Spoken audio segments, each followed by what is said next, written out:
que somos, que seguimos siendo la única alternativa de gobierno, porque también estamos convencidos de que las otras fuerzas políticas que han entrado van a ser de una manera u otra muletas con las que Susana Díaz pues, tratará de gobernar.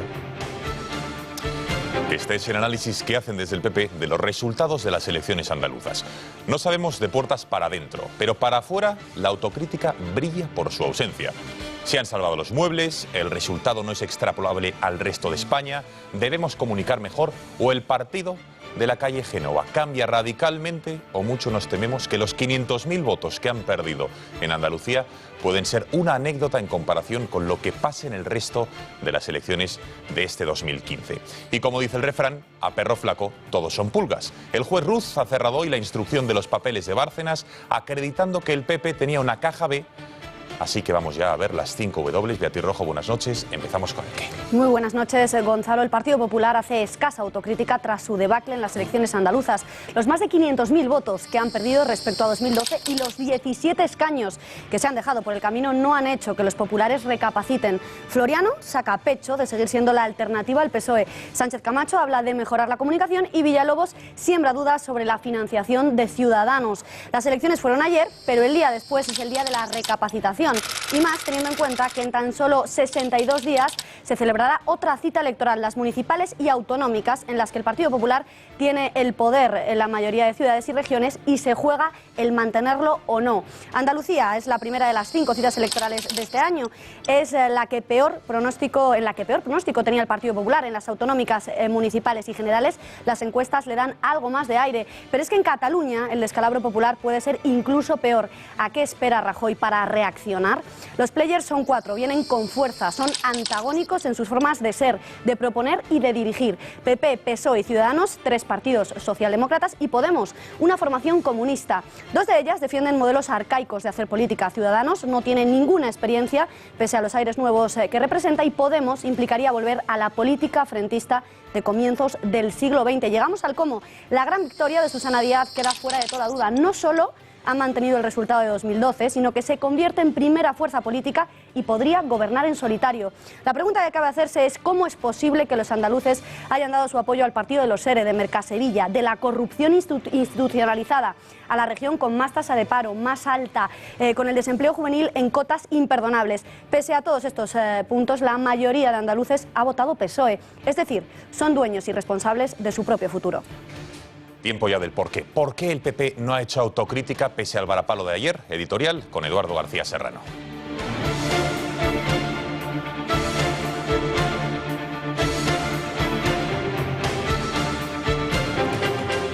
El análisis de los líderes del PP de la debacle electoral sufrida en Andalucía es una psicofonía, un eco de los partes oficiales con los que Goebbels edulcoraba las derrotas alemanas en el frente ruso.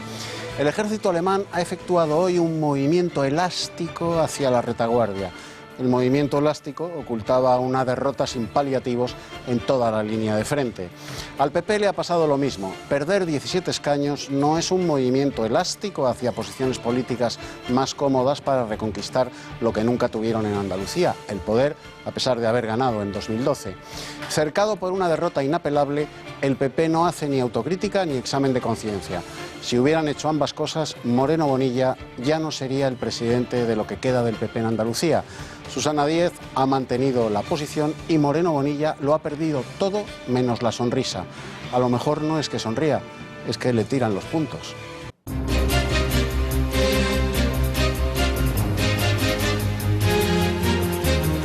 El juez Ruz finaliza la investigación del caso de los papeles de Bárcenas, es decir, cierra la instrucción del caso. Concluye el magistrado de la Audiencia Nacional que el PP tuvo una caja B desde 1990 hasta 2008.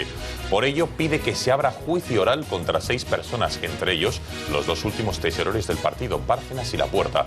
Además, el magistrado considera responsable civil a los populares por el pago de las obras de la reforma de su sede en dinero negro.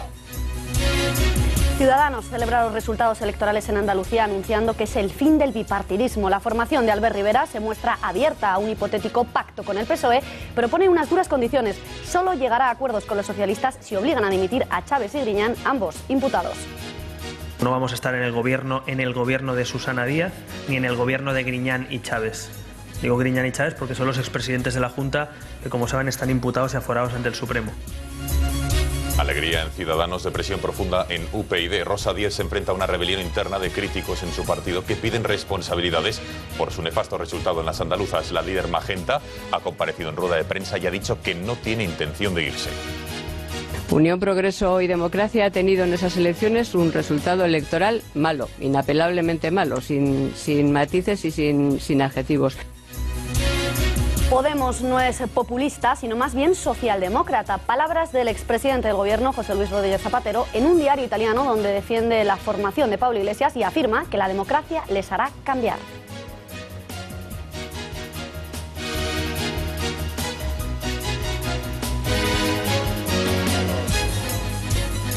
Y en los deportes, Juan Pérez Noya, muy buenas noches. ¿Qué tal? Buenas noches. Bueno, todavía hoy lunes dura la resaca del Clásico, en la que el Barcelona ganó y ya le saca 4 puntos al Madrid. Exacto, y enhorabuena, en este caso. Día complicado para el Real Madrid. ¿Por qué? Porque los de Ancelotti dieron la cara en el Clásico y tuvieron contra las cuerdas al Barça durante una hora, pero perdonaron y acabaron perdiendo. La Liga se escapa y crece la tensión. Hubo incidentes entre dos radicales y algunos jugadores del Real Madrid en su llegada a Valdebebas. En el tiempo de deportes veremos todo lo ocurrido en este altercado y sabremos el último problema judicial para Bartomeu y Sandro Rosell.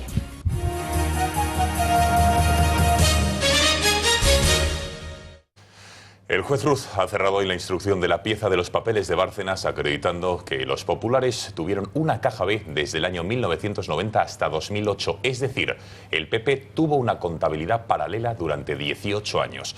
El instructor plantea llevar a juicio a 6 personas, entre las que destacan los extesoreros Bárcenas y Lapuerta y los responsables de la constructora que realizó las obras de remodelación de la sede del PP en la calle Génova.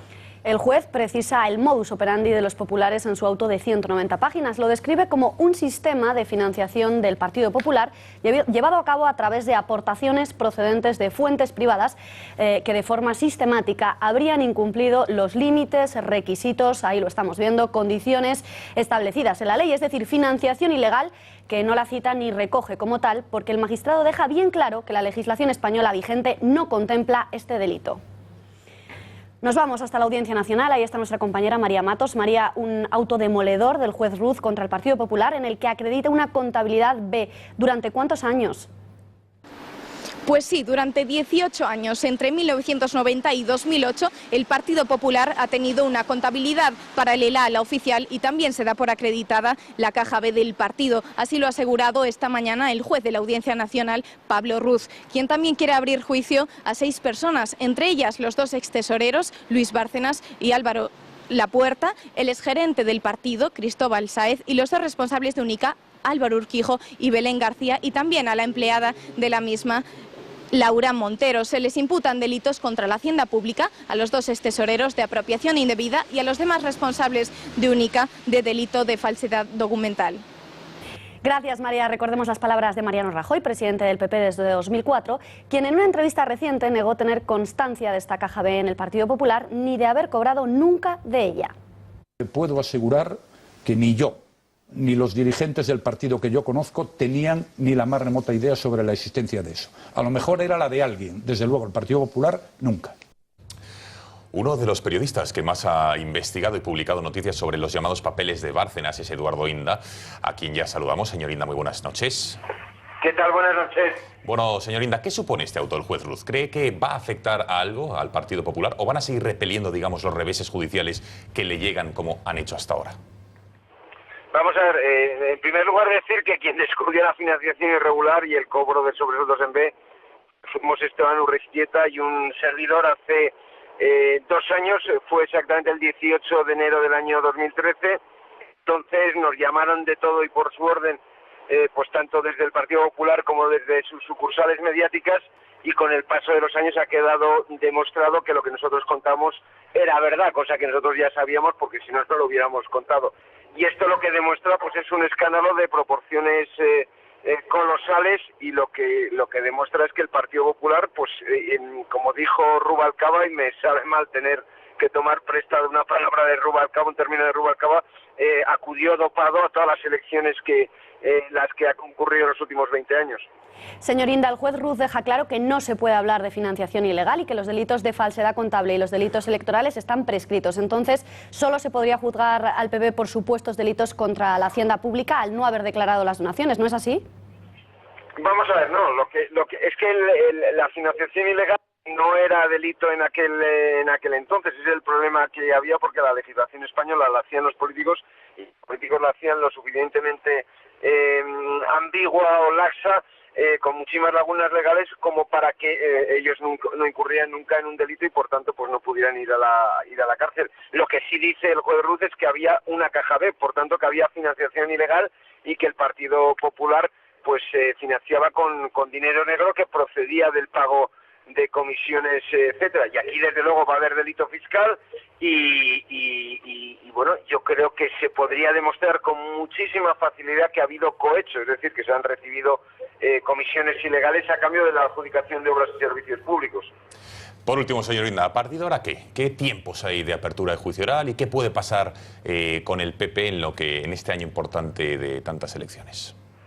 Bueno, el Partido Popular va a tener, para empezar, el próximo día 31, en plena precampaña de las municipales y autonómicas, va a haber el inicio del juicio de parte del caso Gürtel en la Comunidad Valenciana, con lo cual pues toda la campaña del Partido Popular se va a ver afectada por este gravísimo caso de corrupción.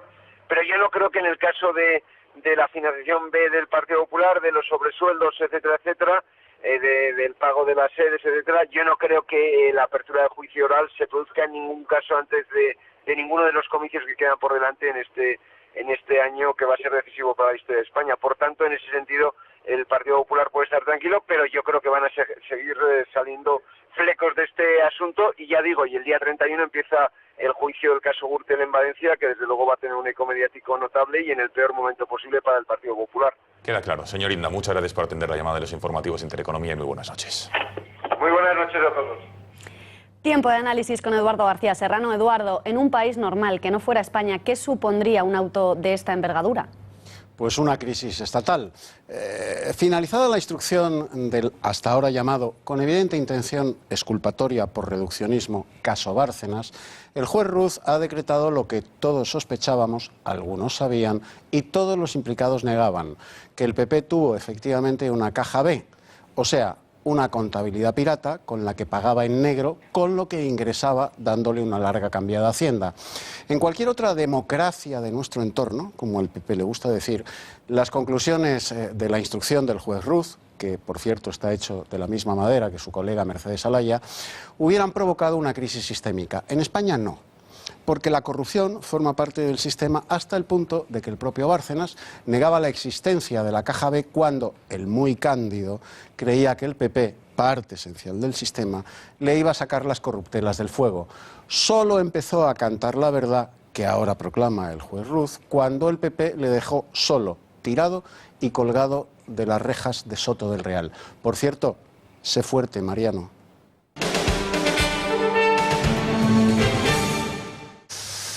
Este lunes todavía colea la resaca de las elecciones andaluzas de ayer. El PSOE ganó holgadamente los comicios en la comunidad autónoma, manteniendo los resultados de hace 3 años. 47 diputados, un gran resultado de Susana Díaz, que pese a quedar a 8 escaños de la mayoría absoluta, podría gobernar en minoría.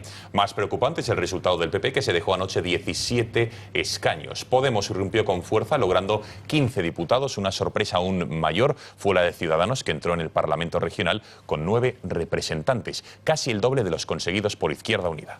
En cuanto a intención de voto, la realidad es clara y aplastante. Los socialistas pierden tan solo 170.000 votos y pasan del 39% de intención de voto al 35%. Sangrante es lo del Partido Popular, que se deja 500.000 de sufragios por el camino y cae 14 puntos en intención de voto hasta el 26%. Podemos logró el 14,84% de los sufragios, 5 puntos más que Ciudadanos, que rozaría el 10%. Izquierda Unida, por su parte, pasaría del 11% al 5% de los sufragios. Tiempo de ver un poco más en profundidad, veamos partido a partido lo que ha ocurrido. Empezamos por el Partido Popular. Eurico Campano. El Partido Popular obtiene sus peores resultados en Andalucía desde 1990. Con apenas 1 millón de votos, Juan Manuel Moreno Bonilla pierde exactamente 1/3 de los sufragios que obtuvo Javier Arenas en febrero del 2012, fecha en la que el Partido Popular de Andalucía consiguió 1,5 millones de votos. Pero además retrocede 17 escaños en la Cámara andaluza. Juan Manuel Moreno Bonilla tendrá a partir de ahora un grupo parlamentario integrado solamente por 33 diputados. Hasta ahora el Partido Popular tenía 50 escaños. Gracias, Euri. Con el PSOE, clara satisfacción. ¿No es así, Rosa Cuervas Mons? Los socialistas consiguen la victoria en Andalucía al lograr 47 diputados de los 109 que conforman el Parlamento. Susana Díaz se queda, eso sí, a 8 escaños de la mayoría absoluta, por lo que tendrá que alcanzar pactos de gobierno para sacar adelante sus propuestas. El PSOE consigue en total el 35,43% de los votos registrados, lo que convierte al partido en la fuerza más votada de estos comicios. Vamos ya con los partidos revelación. Empezamos con Podemos. José Carlos Rodríguez, ¿alegría o decepción? Estas han sido las primeras elecciones a las que se ha presentado Podemos con el objetivo de conseguir poder en España. Ha sido un éxito relativo, ya que ha obtenido un 15% del voto y 15 de 109 escaños que tiene el Parlamento andaluz. Ahora bien, no todo han sido buenas noticias, porque de hecho las encuestas le auguraban un resultado superior y han ido cayendo a medida que otro partido renovador ha ido subiendo en intención de voto, Ciudadanos. Por último nos queda la gran sorpresa, la formación de Albert Rivera y sus 9 diputados. Pepe García Saavedra. Otra de las formaciones que ha dado la gran sorpresa ha sido Ciudadanos, que emerge como una de las alternativas a los partidos tradicionales. En enero las encuestas apenas le daban representación, mientras que en marzo ya subían como la espuma. El partido de Albert Rivera, que era la primera vez que se presenta en las elecciones andaluzas, ha obtenido 9 escaños y el 9% de los votos, convirtiéndose en la llave de gobierno para Susana Díaz. Tiempo de pactos y de alianzas o de todo lo contrario. Hoy la ganadora ya ha advertido de que pretende gobernar en solitario. Y voy a gobernar en solitario porque era lo que quería para tener estabilidad en Andalucía. Ahora tengo esa estabilidad que no tenía hace unos meses. Piense que gobernaba con Izquierda Unida y además gobernaba sin haber ganado las elecciones el Partido Socialista. En el PP, 24 horas después del batacazo electoral, se esperaba algo de autocrítica y palabras de ánimo y esperanza a sus votantes de cara al futuro. Pero ha ocurrido todo lo contrario. Ninguno de sus dirigentes ha entonado el mea culpa y han recapacitado sobre lo ocurrido. Una buenísima campaña, pero que han sido los que de alguna manera pues no han tenido el mejor resultado esperado, y los que después de que hemos tenido que hacer grandes sacrificios para sacar a España de la crisis, pues no lo hemos sabido explicar a los andaluces ni a todos los españoles. Y ahora lo único que ha creado es un lío, porque sigue con los mismos diputados y ahora a ver con quién pacta para que Andalucía sea razonablemente gobernada. Por lo tanto, yo creo que el fracaso primero es de la señora Díaz, que no ha conseguido los 56 diputados, que será su propósito para poder gobernar en solitario. Y el resultado de las elecciones demuestra que seguimos siendo la única alternativa de gobierno, porque también estamos convencidos de que las otras fuerzas políticas que han entrado van a ser de una manera u otra muletas con las que Susana Díaz pues, tratará de gobernar. La alegría va por barrios. En el PSOE están satisfechos por 2 motivos. En primer lugar, porque han conseguido frenar el efecto Podemos, y en segundo lugar, porque la victoria sin mayoría absoluta de Díaz le obliga a quedarse en Andalucía toda la legislatura y da vía libre a Pedro Sánchez para ser el candidato socialista a la Moncloa. Creo que es bastante evidente, y más aún después del día de ayer, que quien tiene un problema de liderazgo es el Partido Popular con Mariano Rajoy. Vamos con las formaciones más pequeñas. Desde Podemos son conscientes de que han dado un gran paso, pero se muestran algo decepcionados al quedarse muy lejos de ser un partido decisivo en esa comunidad. Desde Ciudadanos se muestran abiertos al pacto siempre y cuando el PSOE exija la dimisión de los expresidentes Chávez y Griñán, imputados por el Supremo. No entrar en un gobierno porque no hemos ganado, por tanto no vamos a estar en el gobierno de Susana Díaz, ni en el gobierno de Griñán y Chávez. Digo Griñán y Chávez porque son los expresidentes de la Junta que, como saben, están imputados y aforados ante el Supremo. Nosotros vamos a poner una condición de salida para cualquier partido político que quiera llegar a un acuerdo con Ciudadanos. Pensamos que si no elevamos el listón de la ética en la política, si no lo hacemos nosotros, no lo va a hacer nadie. Tiempo de análisis. Eduardo, se consolida el régimen socialista. ¿Cómo es posible que, pese a los ERE, la corrupción, Mercasevilla, la tasa de paro, el desempleo juvenil, el PSOE no haya visto mermado su resultado? Es posible porque la corrupción no cotiza en el parqué electoral andaluz, donde el PSOE ha creado una tupida red de gratitudes y complicidades hasta el punto de que sus papeletas son, más que la expresión de una voluntad o ideología política, un salvoconducto que garantiza la supervivencia. ¿Crees que el batacazo en Andalucía le puede pasar factura a nivel nacional? Sí. El electorado andaluz le ha dado una bofetada a Rajoy en la cara de Moreno Bonilla. En las generales se la darán directamente a Rajoy, al que las clases medias no perdonan su empobrecimiento generalizado ni la diáspora de sus hijos hacia el extranjero en busca de trabajo y de futuro. Atendiendo a las encuestas, el resultado de Podemos se queda claramente corto con esos 15 escaños. ¿A qué crees que se debe esto? Bueno, según el suflé de las encuestas, sí. Según sus propias y no proclamadas expectativas, no.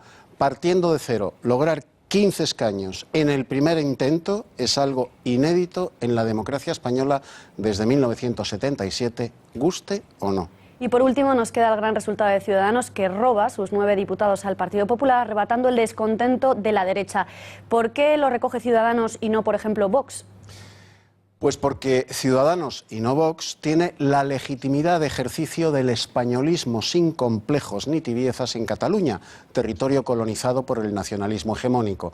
Y eso es algo que mueve y conmueve a la derecha sociológica, cuyo desencanto le ha sido ofrecido a Ciudadanos como una muestra de gratitud a Albert Rivera. Desde mi perspectiva, no es si se gana o si se pierde, sino si uno tiene fuerza para seguir luchando por los valores y por los principios en los que uno cree. Esta portavoz sigue teniendo hoy, después del domingo de ayer, los mismos valores y los mismos principios y la misma fuerza para defenderlos ante los ciudadanos. Unión, Progreso y Democracia ha tenido en esas elecciones un resultado electoral malo, inapelablemente malo, sin matices y sin adjetivos. Un mal resultado en las elecciones. En las elecciones, como en la vida y en la política, a veces se gana y a veces se pierde. Y ayer nosotros hemos perdido. Lo acabamos de escuchar. Rosa Díez no se va. Así lo ha declarado esta tarde en rueda de prensa al valorar los nefastos resultados de su formación en la noche de ayer. La líder de la formación Magenta salía al paso también de los conatos de rebelión interna que a lo largo del día se han venido sucediendo en su partido. Díez asegura que su proyecto sigue intacto y que en política a veces se gana y otras se pierde. Nada de autocrítica de la líder de UPyD, que afirma no arrepentirse para nada de las decisiones tomadas, entre otras, por ejemplo, negarse a pactar con Ciudadanos a nivel nacional. Este tuit de Toni Cantó, diputado nacional y candidato de esta formación al Parlamento de Valencia, deja clara la rebelión que se vive en el partido en estos momentos. Tras la rueda de prensa de Díez, Cantó ha dicho: decepcionante rueda de prensa de Rosa Díez. La dirección del partido debe responsabilizarse de las elecciones que nos han traído aquí. Por su parte, el diputado en el Congreso, Álvaro Anchuelo, ha dicho: el resultado de UPyD es malo y sin matices y habrá que extraer de una vez las consecuencias. Ya no se trata de opiniones ni de encuestas, ha dicho. Tenemos conexión telefónica con el ex eurodiputado de UPyD y una de las voces que ha hablado siempre con más libertad dentro del partido. Se llama Sosa Wagner, a quien ya saludamos. Señor Wagner, muy buenas noches. Hola, ¿qué tal? Buenas noches, ¿cómo está? ¿De quién cree usted que es la culpa del mal resultado de UPyD en las elecciones celebradas ayer en Andalucía? Bueno, yo creo que es que ha sido un error tremendo el no haber hecho la alianza o un tipo de pacto electoral, o en fin, como se le quisiera llamar, con Ciudadanos, ¿no? Porque al final de cuentas, pues UPyD y Ciudadanos están patrocinando las mismas ideas, han nacido por unas razones muy parecidas, etcétera, ¿no? Pero bueno, pues esta mujer, yo lo propuse así en agosto del año pasado en un artículo en el diario El Mundo, entonces se echaron encima de mí tremendo, no sé si lo recordará usted o sus oyentes, ¿no? Sí, pues sí. Me ordenó que la señora Lozano me insultara en la prensa, que el señor Gorriarán me insultara en las redes sociales, que organizó un consejo político para insultarme durante 6 horas. Bueno, todo un verdadero despropósito, ciertamente, un verdadero despropósito. Pero luego ya el colmo de los errores es no llegar a un pacto con esta gente que había tendido la mano a UPyD, ¿no? Yo al final he llegado a la conclusión, mire, que esto me acuerdo y usted se acordará también de la Ilíada de Homero, que Homero cuando cita a Zeus dice el que amontona las nubes, ¿no? Bueno, pues Rosa Díez es la que amontona los errores, ¿no? Últimamente, ¿no?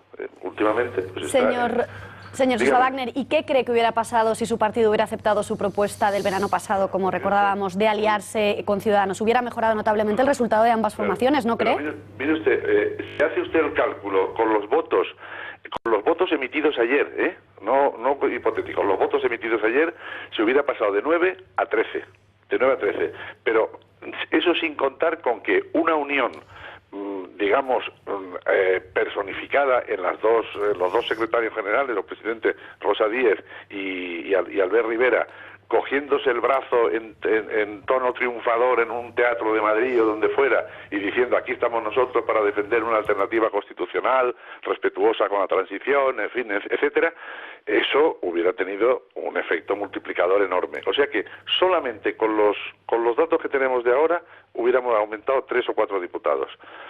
Si hubieran, porque yo ya no estoy en eso. Y si hubiera habido el anuncio de la presentación común y conjunta de las dos organizaciones, entonces eso, como digo, el efecto multiplicador hubiera sido mayor, y entonces UPyD y Ciudadanos hubiera sido una fuerza más potente que Podemos. Y esto es muy importante, ser más potente que Podemos, porque Podemos es un peligro muy grande para España.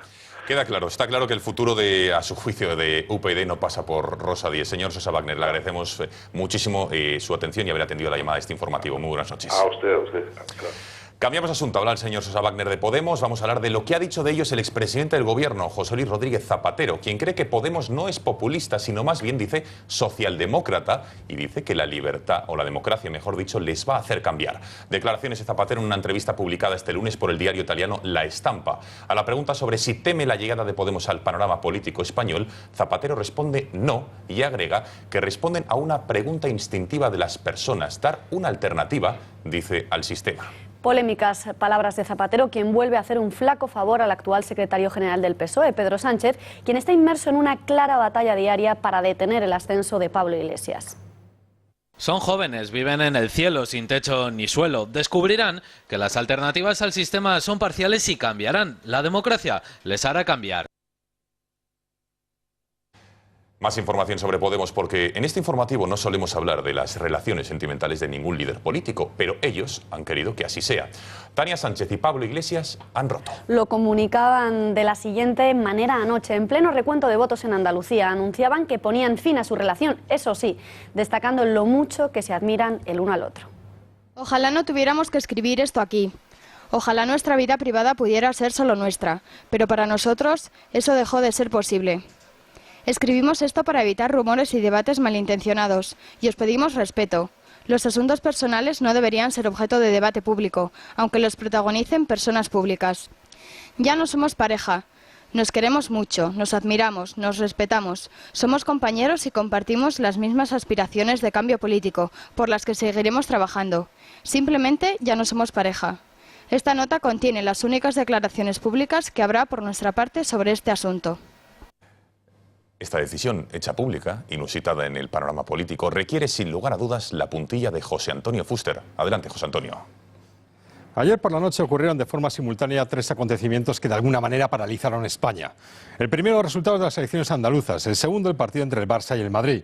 El tercero, el momento en el que Tania Sánchez se acercó a su novio, Pablo Iglesias, y le dijo las 3 palabras malditas que preceden al desastre. Tenemos que hablar. Tenemos que hablar fue lo que Dios les dijo a Adán y Eva antes de expulsarles del paraíso. Tenemos que hablar fue lo que le dijo el primer oficial del Titanic al capitán justo después de tragarse un iceberg. Tenemos que hablar fue lo que le dijo a Rajoy a Moreno Bonilla antes de nombrarle candidato del PP para liderar el cambio en Andalucía. Pero lo que me sorprende de verdad es el momento y la forma elegida por Tania y por Pablo para dar a conocer la noticia de una ruptura que a los españoles nos importa poco. Tania y Pablo eligieron Facebook durante el recuento de las andaluzas, y mientras el Barcelona le ganaba al Madrid, de inmediato una legión de politólogos se lanzó a valorar la oportunidad de la ruptura y del momento escogido, buscando encontrar claves políticas ocultas en el fin de un noviazgo. Y yo también lo he hecho. He pensado y repensado sobre el hecho noticioso, sobre la oportunidad y sobre el medio. Y he llegado a la conclusión de que Tania y Pablo se han creído que sus vidas privadas trascienden la esfera pública al mismo nivel que unas elecciones a un clásico de fútbol. Eso solo tiene un nombre. Tania y Pablo ya son casta. Y casta serán. Más casta, desenamorada.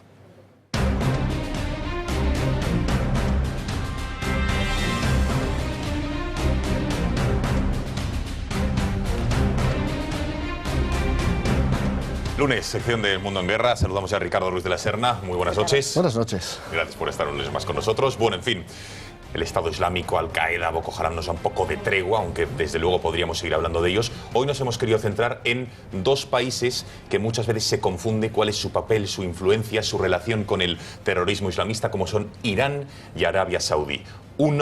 Bueno, vamos a empezar a lo mejor por alguna pincelada histórica sobre ambos países, ¿no? Bueno, la primera diferencia que hay que tener presente es la diferencia entre en el seno del Islam. El Islam tiene de 1.600 millones de musulmanes que hay en el mundo, aproximadamente el 15% profesan la fe de una rama, de una secta del Islam, los llamados chiíes. Estos son mayoritarios en Irán, mientras que en Arabia Saudí son mayoritarios los suníes, y dentro de los suníes de una tradición, de una escuela muy estricta llamada wahhabismo. Pero la diferencia es importante porque en Irán, primero, la población es de tradición persa, no son árabes. Eso es. Hablan farsi, hablan una lengua que deriva del persa, no hablan árabe, se utiliza solo para el rezo.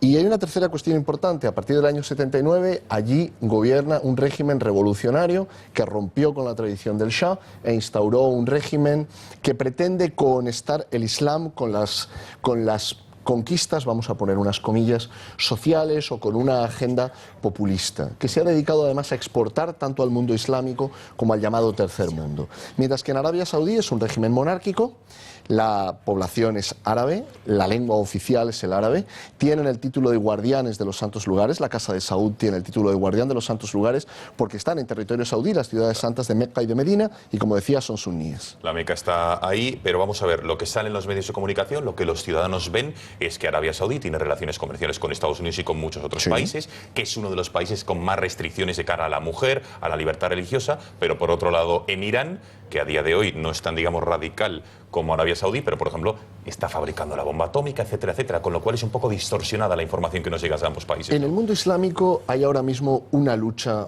por el liderato.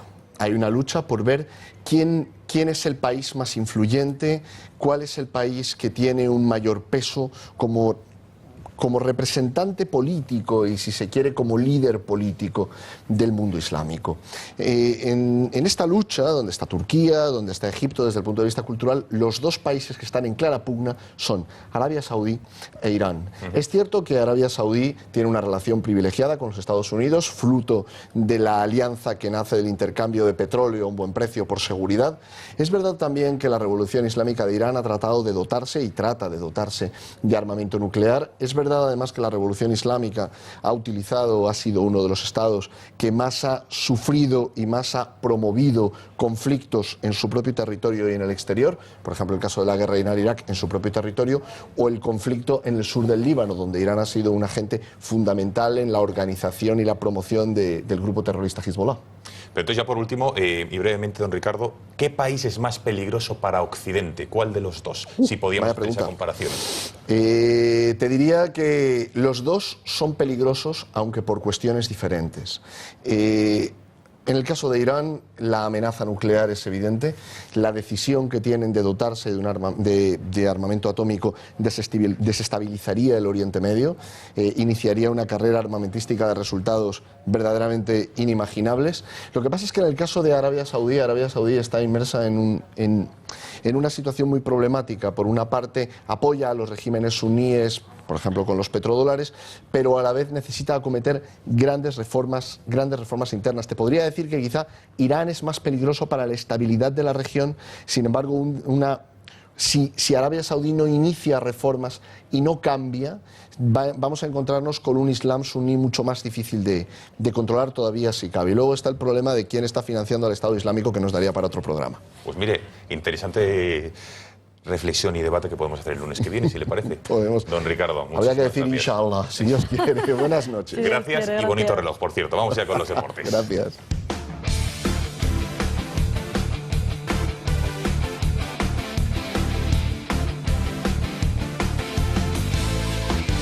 Y en los deportes, Juanma, buenas noches de nuevo. ¿Qué tal? Buenas noches. Comentaba antes Beatriz que hoy no vienes con camisa blanca, sino negra, por algo será. No, negra tampoco es oscura. Vaquera. Pero puede aclararse como el futuro del Real Madrid. Pero bueno, vamos ya al lío de los deportes. El Madrid dejó escapar vivo al Barça y efectivamente la Liga se queda a 4 puntos. Quedan 10 partidos, pero los de Ancelotti tienen muy difícil la remontada. En el último mes han dejado que los rivales les recorten 8 puntos y por eso la afición cada vez está más molesta. Aún así, nada justifica la actitud de los dos impresentables que van a ver ahora. Por muy mal que estén José, Bale o cualquier otro jugador, la amenaza y el insulto deben estar fuera del fútbol. Eres un hijo de puta. ¡Tienes vergüenza! Es lo que eres tú, un hijo de puta, sí. Eres lo que eres tú. Hay que correr un poco. Hay que correr un poco. Hay que correr un poco. Para. ¡Eres si corre! ¡Eres un sinvergüenza! ¡Canalla! ¡Hijo de puta! Sergio, perdóname, ninguno. Hijo, te pido todos los perdones del mundo. Sí, ¿sabes por qué? Mira, me gasto una puta pasta en liga. Mucha gente, tío. Claro, pero ¿sabes lo que me jode? Mucha gente, el equipo ha dado la cara. No, ese tío Ibey no. Sergio Ibey no. Sergio, hay gente que ha dado la cara. Hay gente que ha dado la cara. Hay gente que no. Perdemos todo. A mí no me compliquéis la vida. Sergio, hay que dar la cara a todos. No se la juegan como tú, tío. Aclaramos que estas imágenes en exclusiva de Mediaset se captaron anoche a la vuelta del equipo blanco a Valdebebas. Y vamos ahora con el Barcelona, en el que todo podría ser felicidad, pero no. Los catalanes aspiran a los 3 títulos, pero el caso Neymar sigue generando problemas judiciales en el club. La Fiscalía Anticorrupción ha pedido hoy 2 años y 3 meses de cárcel para Bartomeu y 7 años y 3 meses para Sandro Rosell. Además, el juez Ruiz solicita una multa de 22 millones al Barça, que será juzgado como persona jurídica. Muchísimas gracias, Juanma. Nosotros se nos acaba el tiempo ya, como siempre, así que nos tenemos que despedir hasta mañana. Ya lo saben, mañana a las 8 de la tarde vuelven las noticias. Hasta mañana, Beatriz. Si Dios quiere.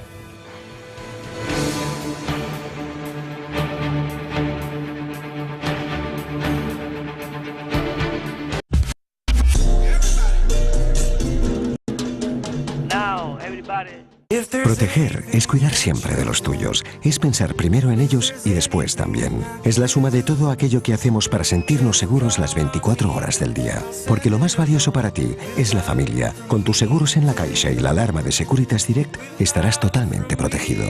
La Caixa, tú eres la estrella. Hola, los consejos de hoy son sobre el buen uso de lavavajillas. De entrada, hay mucha gente que lava los platos a mano antes de ponerlos en el lavavajillas. ¡Error! Si queréis quitar restos de comida, lo podéis hacer con una espátula. Además, antes de poner el lavavajillas en funcionamiento, aseguraros que está bien lleno. Y si sois singles y no lo soléis llenar, entonces usar la opción de media carga. Por último, si queréis ahorraros el proceso de secado, parar el ciclo, abrir la puerta y dejar que se sequen solos. Con estos consejos seguro que ahorráis energía y además ayudaréis a construir un planeta mejor. Es un consejo de Gas Natural Fenosa, la energía que piensa. Todos los inversores sois como 2 gotas de agua. Sois fríos cuando os lanzáis a invertir. Todos tenéis un objetivo, que vuestros ahorros crezcan. Decís tener claro el camino, pero dais muchas vueltas a vuestras inversiones. No todos los inversores sois iguales. Nuestro asesoramiento tampoco. Confía en Phil Capital y toma el control de tu inversión. La fórmula personalizada que te ayuda a optimizar tus inversiones con el mínimo coste. Pruébalo en philcapital.com. Música, conciertos, entrevistas, músicos callejeros, videoclips, eventos. Todo esto y mucho más en Trending Music. Tu nuevo programa de música presentado por Almudena Navarro y Víctor Collado. Próximamente en Intereconomía Televisión.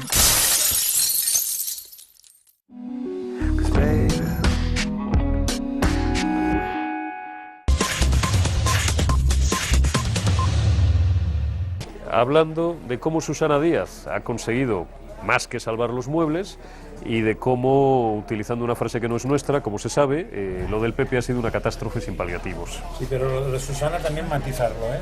Sí. Llevas ya bien. Susana Díaz ha perdido 100.000 votos, habiendo más participación y habiéndose incorporado votantes.